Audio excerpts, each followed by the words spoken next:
Conclusa la 55esima edizione del Vinitaly, Salone internazionale dei vini e distillati, che quest'anno ha visto la presenza dell'organizzazione Produttori Fasolari, ospitati presso lo stand del Consorzio di tutela del Prosecco DOC.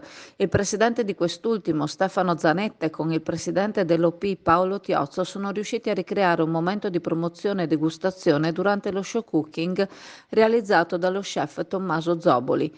L'OP ringrazia la Regione Veneto, il presidente Luca Zaia, l'assessore regionale Cristiano Corazzari e Francesca Reich, amministratore delegato dell'Istituto Poligrafico e Zecca dello Stato, per aver dato l'opportunità di ricreare un momento di condivisione e promozione del prodotto ittico.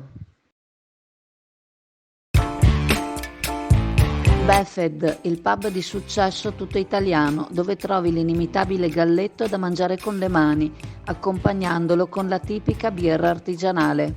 Il galletto è sano, genuino ed eccellente, garantito da filiera controllata Valle Spluga, e la birra artigianale nasce dall'esperienza di maestri birrai Befed. Befed, presso il parco commerciale Clodì per giovani e famiglie, un posto dove puoi sentirti come a casa tua.